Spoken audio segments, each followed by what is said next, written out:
Renee! So my family's spending the day at Epcot, and it's my husband, myself, and my two little girls at the time are 6 and 3. We're about an hour into the day, and we're standing outside of Italy, and my husband decides we're going to take out the map and try and figure out what we're going to do the rest of the day. My 3-year-old's asleep on his back, and my 6-year-old's bopping around somewhere. And then he decides, all right, let's fold up the map. We're going to get going. Now, my husband walks no less than 200 feet ahead of me at all times. He calls it keeping pace. I call it pain in the ass. So he takes off, doesn't look back. I look around. Where's my 6-year-old? I don't know where she is. Can't find her. All of a sudden, it's like slow motion. It's like being underwater. I can't hear anything. Everything's slow motion. I look this way, everything's going that way. I'm staring this way, everything's going that way. And all of a sudden, I swear, I'm like looking down from above. And I can't find her. I decide I'm going to go into the first building I can find. I don't know if it's going to be a ride, if it's going to be a concession stand. Turns out to be a souvenir shop with nobody in it. And I go up to the counter, and in the true Disney fashion, they're like, "Can I help you?" And I'm like, nothing comes out. My throat closes. Someone kicks me in the stomach. My eyes are welling up. But in my head, I'm screaming. I can't find her. You have to help me.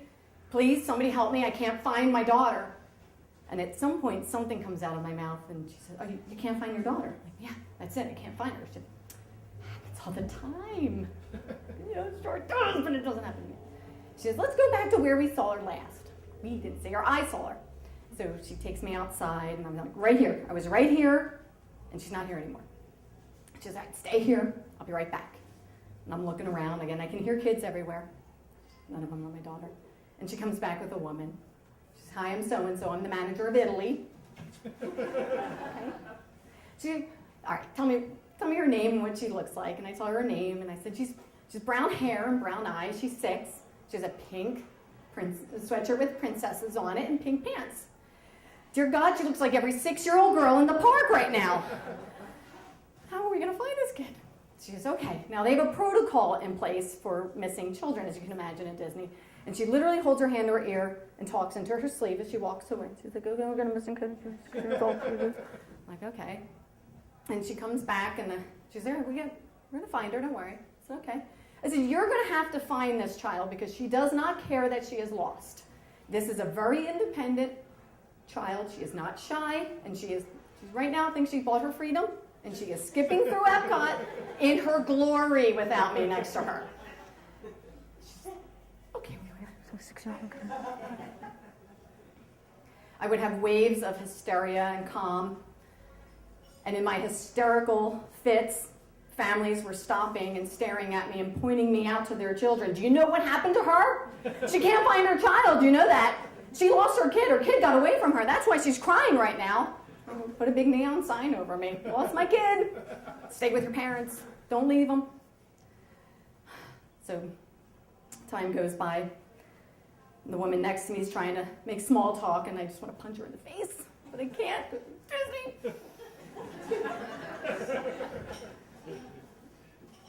And she's standing there, and I look over, and I see the uniformed police officer walking towards me.